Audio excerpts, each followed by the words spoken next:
Pónganse cómodos, por favor. Estamos listos para compartir nuestra primera entrevista de hoy miércoles. Vamos a enlazarnos con un excelente profesional. Hoy nos acompaña en este espacio médico el doctor Michel Butrón. Él es médico cardiólogo y hoy vamos a hablar sobre la insuficiencia cardíaca. Muy buenos días, doctor. Bienvenido al programa. Muy buenos días, Fiorella. Muchísimas gracias por la invitación, por permitirme compartir un poquito de conocimiento sobre las enfermedades del corazón. Así es, doctor. El agradecimiento hacia usted. Muchas gracias por compartir un pedacito de su día y, por supuesto, darle todo este conocimiento a nuestro público. Y más que nunca hemos descubierto, pues, qué tan importante es la prevención, qué tan importantes son nuestros chequeos, qué tan importante es conocer cada una de las patologías que podemos tener, ¿no? En relación a salud, hoy más que nunca creo que valoramos realmente el tener una salud adecuada, una salud ideal. Hoy vamos a hablar sobre la insuficiencia cardíaca, doctor. Nos gustaría poder conceptualizarla. ¿Qué es la insuficiencia cardíaca? Muy bien, la insuficiencia cardíaca es una condición en la cual el corazón no puede bombear de forma eficiente la suficiente sangre que necesita el cuerpo. Esto puede ser por un problema a nivel del bombeo en particular, o puede ser un problema en el llenado de sangre del corazón. Muy bien, entonces ahí ya fuimos conceptualizándolo. Ahora, ¿cuáles son las causas? ¿Qué produce que el paciente vaya a desencadenar en una insuficiencia cardíaca? Sí, bueno, nosotros tenemos usualmente causas en las cuales participa primariamente el corazón. El corazón es prácticamente como una casa, como alguna vez se había hecho alguna analogía, ¿no? Tiene sus paredes, tiene sus cables de la electricidad, tiene sus cañerías, tiene sus compuertas que dividen las diferentes habitaciones de las cavidades cardíacas, y a veces la insuficiencia cardíaca puede originarse por un problema en cualquiera de estos elementos, ¿no? Una de las causas más frecuentes suele ser el problema en las arterias del corazón. A eso se le llama enfermedad coronaria. Y lo que viene a hacer es la obstrucción parcial o completa de las arterias del corazón. Esto puede ocurrir poco a poco, de forma progresiva, a lo largo de la vida del paciente, si es que el paciente fuma, si es que tiene hipertensión, tiene diabetes, sufre el colesterol alto, triglicéridos, tiene un mal estilo de vida, tiene obesidad, sedentarismo, y puede ocasionar que el corazón deje de bombear de forma correcta, ya que no le llega la suficiente sangre al músculo del corazón. Sin embargo, esto también puede ocurrir de forma brusca. Bruscamente se puede ocluir una arteria cardíaca y producir un infarto. El infarto, como ya habíamos mencionado en algunas charlas anteriores, es la muerte de una parte del corazón, y si esa parte se muere, ya no puede contraerse de forma normal, ¿no? Ya no permite que el corazón bombee de forma completamente normal. Obviamente eso dependerá de la magnitud del infarto. Esa es una de las primeras causas, ¿no? La enfermedad coronaria. Segundo, puede haber un problema en el músculo cardíaco, ¿no? Es en las paredes del corazón. A veces estas paredes pueden estar engrosadas por una hipertensión arterial mal controlada durante muchos años, o pueden estar engrosadas por una enfermedad genética llamada miocardiopatía hipertrófica, una enfermedad que se hereda de los padres y en la cual el músculo cardíaco comienza a engrosarse porque hay una mutación en unas proteínas del corazón. Estas miocardiopatías, problemas del músculo cardíaco, también pueden ser originadas por la diabetes, miocardiopatía diabética, también pueden ser originadas por el consumo excesivo de licor. Las personas que sufren de alcoholismo pueden tener una miocardiopatía alcohólica o enólica. También puede ser producto de mutaciones genéticas del mismo músculo que hace que el músculo se adelgace, crezca y comience a contraerse de forma débil. Y también puede producirse por enfermedades de depósito, en las cuales se depositan ciertas sustancias en el músculo, en vez de permitir que el músculo se contraiga bien y sea un músculo flexible en cierta medida, se vuelve un músculo rígido. Entonces, hasta ahí ya tenemos dos grandes grupos, ¿no? El problema de las arterias del corazón y el problema del músculo, ¿no? La enfermedad coronaria y la miocardiopatía. Un tercer grupo suelen ser los problemas de las válvulas. Normalmente el corazón consta de cavidades, que son como habitaciones, que se dividen una de otra por unas estructuras llamadas válvulas. Las válvulas son compuertas que se abren y se cierran, se abren y se cierran, y permiten que la sangre pase de un lado al otro sin ningún problema y sin que esta sangre pueda regresar al lugar anterior. A veces hay problemas de las válvulas, tanto en el cierre, en la apertura, la válvula a veces no puede abrir del todo, o a veces la válvula no cierra de forma completa. En vez de cerrar completamente, como debería hacerlo, la válvula a lo mejor puede quedarse pues parcialmente cerrada, ¿no? y existe un chorro de sangre que regresa a la cavidad anterior. Entonces, las valvulopatías también pueden producir insuficiencia cardíaca, ¿no? Tenemos la valvulopatía mitral, la valvulopatía aórtica, tricuspidia, y estos son problemas bastante frecuentes, sobre todo en gente mayor, gente que ya supera los 70, 80 años y que tienen pues problemas a veces de las válvulas, secundarios al propio envejecimiento, o secundarios a quizás a una infección, un traumatismo, diferentes causas. Y la última causa dentro del gran grupo de las causas de la insuficiencia cardíaca son las arritmias, ¿no? Que son alteraciones del ritmo del corazón. Las arritmias básicamente pueden ser clasificadas de múltiples formas. Una de las más sencillas es arritmias rápidas y arritmias lentas.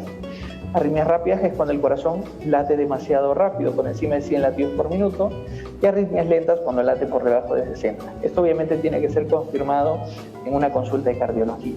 Entonces, esas suelen ser las 4 grandes causas de que un paciente tenga una insuficiencia cardíaca.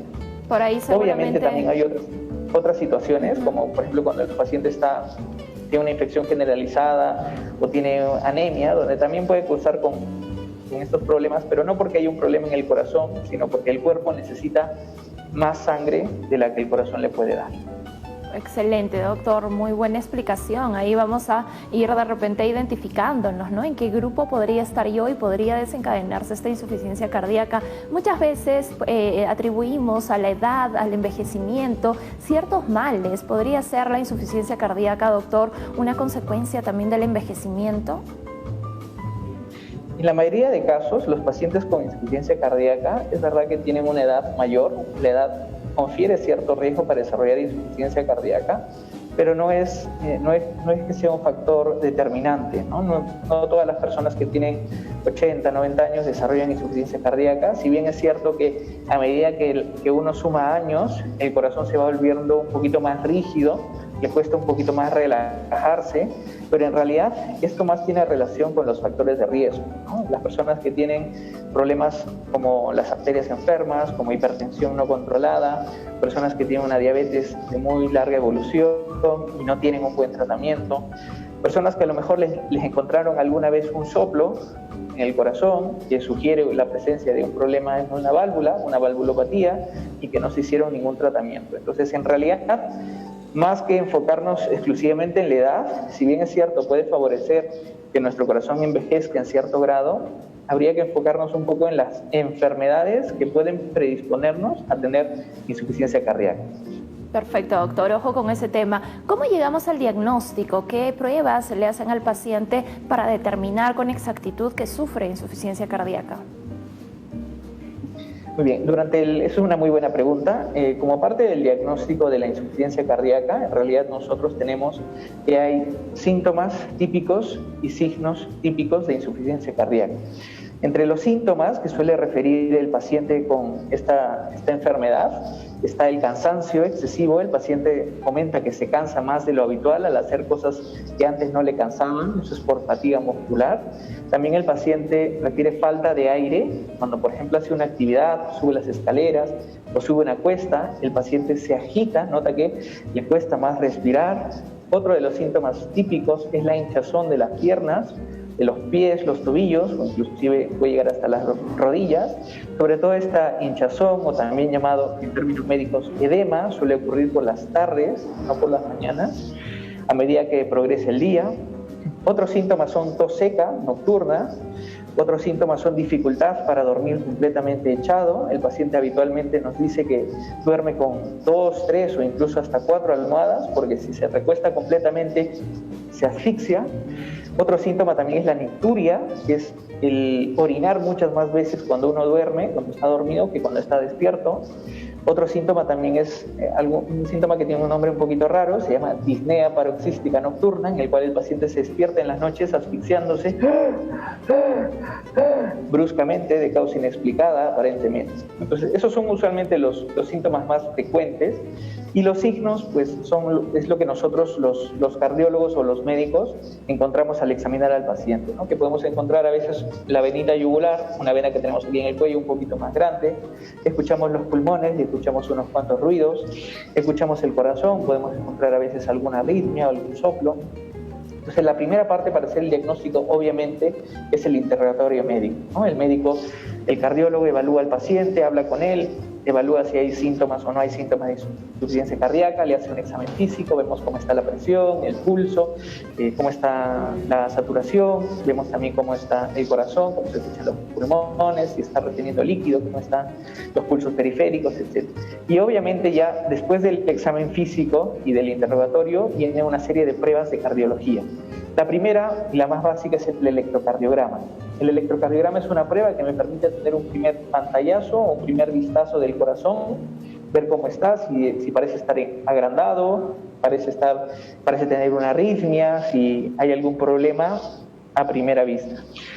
Y luego ya vienen alguna serie de pruebas que podemos nosotros solicitar, ¿no? Entre las más clásicas que se han utilizado de forma clásica, aunque ya no es imprescindible, está la radiografía de tórax, una placa de tórax que me puede mostrar el corazón grande, ese también es un hallazgo de insuficiencia cardíaca, y luego ya pasamos a pruebas más específicas, como un análisis de sangre, por ejemplo, un análisis que se llama ProBNP, propéptido natriurético cerebral, que aumenta o se encuentra bastante elevado en los pacientes con insuficiencia cardíaca, y fundamentalmente la prueba más importante es el ecocardiograma, la ecografía del corazón, que me va a permitir evaluar directamente cómo está ese corazón, si está grande, si está débil, si se relaja bien, si se contrae bien, si hay un problema en alguna válvula que justifique los síntomas del paciente. Y en función a todos esos datos, nosotros podemos hacer el diagnóstico de insuficiencia cardíaca. Excelente, bastante clara la explicación, doctor. Una vez que ya determinamos, se llegó al diagnóstico, sabemos que el paciente tiene insuficiencia cardíaca, ¿qué pasa de ahí? ¿Existe un tratamiento para el paciente? ¿Cómo cambia el estilo de vida también de este? Sí, definitivamente. Una vez ya tenemos el diagnóstico, lo primero que tenemos que hacer es obviamente identificar y tratar la causa, ¿no? Si el paciente tiene un problema en las arterias del corazón, lo que tenemos que intentar es estudiarlas y, si es posible, aparte de tratamiento médico, desobstruir alguna arteria o más arterias, hay que hacerlo, porque eso muchas veces puede mejorar la capacidad de funcionamiento del corazón. También, si es que, por ejemplo, existe una arritmia, puede necesitar tratamiento, ya sea un tratamiento médico o con procedimientos más avanzados que realizan los arritmólogos, que son cardiólogos especialistas en arritmia, como estudios electrofisiológicos y ablación, que consisten en introducir cablecitos dentro del corazón, buscar dónde se originan las arritmias y eliminarlas, ¿no? También, si es que el problema es una válvula que está muy enferma, el tratamiento es cambiarla, ¿no? El paciente se vuelve candidato a cirugía cardíaca, ¿no? A un reemplazo valvular. Hay que cambiarle esa válvula por una prótesis. Si el paciente tiene una enfermedad del músculo y podemos tratar la causa, por ejemplo, si es un paciente bebedor, es un paciente alcohólico, y podemos eliminar el consumo de alcohol, por ejemplo, el corazón puede volver a funcionar de forma normal, así como los pacientes que tienen otras enfermedades reversibles, como la hipertensión, que no es reversible, pero que se puede controlar. Sin embargo, hay enfermedades genéticas que no tienen una cura. En estas enfermedades, usualmente el tratamiento es hacer todo lo posible con una serie de medicamentos para que el corazón del paciente no siga empeorando con el paso del tiempo. Aquí sí es importante señalar que la insuficiencia cardíaca sin tratamiento tiene un mal pronóstico, similar al pronóstico del cáncer, ¿no? La gran mayoría de pacientes que tienen una insuficiencia cardíaca importante y no se tratan suelen tener una supervivencia más o menos de 5 años. Esto no se conoce mucho y cuando a alguien le diagnostican insuficiencia cardíaca, muchas veces se piensa que es algo suave o algo leve o nada grave, ¿no? Sin embargo, la presencia del desarrollo de muchos medicamentos en las últimas décadas ha permitido que muchos de estos pacientes, que a lo mejor hubieran vivido 1, 2 años, 3, puedan vivir 5, 7, 10 años. El tratamiento básicamente consiste, lo primero, como ya decía, tratar la causa. Hay que buscar la causa y tratarla en la medida de lo posible. Lo segundo, hay que tener un adecuado estilo de vida, ¿no? Sobre todo una dieta baja en sal. Cuando un paciente tiene insuficiencia cardíaca, se liberan una serie de sustancias en la sangre que lo que hacen es favorecer la retención de líquido y sal. Entonces, si nosotros no le ayudamos a nuestro cuerpo y consumimos demasiada sal, los síntomas van a ser peores, ¿no? O sea, que el paciente se comienza a llenar de más líquido y más sal. Hay que tener una dieta sana, hay que evitar el cigarrillo, hay que evitar el alcohol, hay que realizar ejercicio físico de acuerdo a la insuficiencia cardíaca que tenga el paciente, obviamente asesorado por un colega. Hay que también intentar controlar todos los factores de riesgo, mantener la presión arterial bien controlada, controlar la diabetes, controlar el colesterol, los triglicéridos. El paciente debe vacunarse todos los años contra la influenza, que es la gripe, y cada 4 a 5 años contra el neumococo, que es la bacteria que produce las neumonías. El paciente debe pesarse diariamente. Existe un concepto que se llama el peso seco, que es el peso que tiene el paciente con insuficiencia cardíaca cuando no está reteniendo líquido. Ese debe ser más o menos el peso en el que él se tiene que mantener. Si es que el paciente sube muchos kilos en pocos días, eso no es que esté engordando porque esté subiendo el contenido de grasa o la masa muscular, eso es que está reteniendo líquido, y esta es una manifestación de insuficiencia cardíaca. También es importante que los pacientes con insuficiencia cardíaca no se automediquen, eviten sobre todo el consumo excesivo de antiinflamatorios y de antigripales también, que pueden desestabilizar su condición. Y luego ya pasamos al tratamiento un poquito más específico, que son los medicamentos. Uno de los primeros pilares del tratamiento para los síntomas, sobre todo, son los diuréticos, que son medicamentos que ayudan a eliminar ese exceso de líquido que se produce cuando uno tiene insuficiencia cardíaca. Y luego ya tenemos tratamientos que han mejorado enormemente la supervivencia de estos pacientes. Tenemos pastillas que se llaman vasodilatadores, los utilizamos también como antihipertensivos, los famosos, el famoso enalapril, captopril, losartán, candesartán, irbesartán, etcétera. También tenemos, por ejemplo, los medicamentos beta-bloqueantes, que son medicamentos que controlan la presión, controlan el pulso, como el bisoprolol, carvedilol, atenolol, bueno, no se usaría tanto. Y luego tenemos otros fármacos que se llaman inhibidores de los mineralocorticoides, como la espironolactona o la eplerenona. Entonces, este es básicamente el triple esquema que las guías actuales recomiendan como tratamiento de un paciente con insuficiencia cardíaca, ¿no? Un vasodilatador, un beta-bloqueante y un inhibidor de la aldosterona. Aparte de esto, para los síntomas, los diuréticos, ¿no? Sin embargo, a medida que el paciente empeora de gravedad, nosotros podemos ir escalando en el tratamiento con medicamentos nuevos. Hay algunos medicamentos que se han producido en los últimos 10 años que han demostrado mejorar la supervivencia de los pacientes con insuficiencia cardíaca, han logrado reducir incluso la mortalidad, reducen las arritmias, como por ejemplo el sacubitril valsartán, es un medicamento nuevo, un poco caro, pero es muy bueno considerarlo en pacientes que a pesar de estar con el tratamiento base siguen con síntomas o siguen empeorando. Luego también tenemos un medicamento que se llama ivabradina, que controla el pulso. Y ahora último, un poquito la novedad, es que hay algunos medicamentos que han salido recientemente para la diabetes, que lo que están demostrando es reducir las hospitalizaciones por insuficiencia cardíaca, mejorar el pronóstico de estos pacientes y que posiblemente en el futuro, o incluso ya ahora mismo, los estemos utilizando como tratamiento también para los pacientes con insuficiencia cardíaca, ¿no? Estos son la dapagliflozina y también en el futuro próximo la empagliflozina, ¿no? Excelente. Ahora, si el paciente sigue con síntomas, perdón que te corte simplemente para terminar brevemente con esto, puede ser necesario ponerle dispositivos como un marcapasos, un desfibrilador, porque estos pacientes también pueden tener muerte súbita. Y ya en el último escalón tenemos los dispositivos de asistencia ventricular que se colocan en Lima actualmente, en el INCOR, y también tenemos pues la posibilidad del trasplante cardíaco. Entonces, más o menos esa es un poquito la escalada del tratamiento que se sigue en el paciente con insuficiencia cardíaca.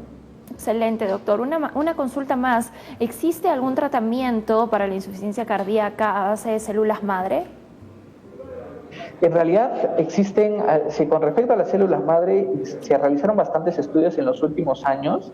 En algunos se veían algunos resultados prometedores, pero lamentablemente todavía eso está en fase de experimentación. Hay estudios contradictorios. Por ejemplo, en Madrid están en el Centro de Investigación Cardiovascular, el CENIC, están realizando estudios sobre corazones de cerdos, y lo que están haciendo es colocar células madre en zonas donde se ha sufrido infartos, y parece que hay algunos resultados preliminares alentadores, pero todavía las guías de práctica clínica no han demostrado que haya una evidencia sólida y científica. Quizás más adelante, en casos muy seleccionados, pacientes muy específicos, pueda ser posible realizar tratamiento con células madre. Pero al momento, la evidencia científica todavía no está a favor de ese tratamiento. Excelente, doctor. Muchísimas gracias por la aclaración y muchas gracias por este espacio. Nos quedó bastante claro el tema. Por favor, vamos con las recomendaciones finales y la invitación a quienes quieran tener algún tipo de consulta con usted, por favor. Bueno, lo primero, agradecerte a ti por la invitación, Fiorella. Yo encantado de poder colaborar con ustedes. Con respecto a las recomendaciones, lo primero es que sepamos qué es la insuficiencia cardíaca. Si a algún familiar o a nosotros mismos nos han hecho el diagnóstico, saber que es una enfermedad severa, que es una enfermedad limitante, pero que tiene un tratamiento y que en función a la causa que la origine podemos plantearle diferentes opciones de tratamiento al paciente para mejorar su supervivencia y su calidad de vida. Creo que lo más importante de la insuficiencia cardíaca es intentar prevenirla, ¿no? Como decías muy bien al principio, la prevención es fundamental y tenemos que estar alerta que todas aquellas enfermedades que de uno u otro modo afectan el corazón, como la hipertensión, la enfermedad coronaria, la diabetes, etcétera, pueden al final terminar en insuficiencia cardíaca. Entonces, actualmente lo que se está intentando es todo paciente que tenga algún problemita del corazón, intentar de primera mano dar una serie de medidas para prevenir que el paciente llegue a una insuficiencia cardíaca. Hay que cuidarse, como siempre lo comento, hay que comer sano, bajo en sal, muchas frutas, muchas verduras, ejercicio diario, control del estrés, intentar dormir lo suficiente y cada cierto tiempo hacerse los chequeos correspondientes, ¿no? Que el colesterol esté bien, el azúcar esté bien y que la presión esté bien. Finalmente, pues yo encantado de poder ayudar a cualquier paciente que así lo desee. Si me desean contactar para alguna consulta, la dirección de mi consultorio es calle Misti, 604, Interior 1, Yanaguara, entrando por la calle León Velarde, y mi teléfono es el 977-131688. Con todo gusto, pues, para servirlos y ayudarles a cuidar la salud de su corazón lo más que se pueda.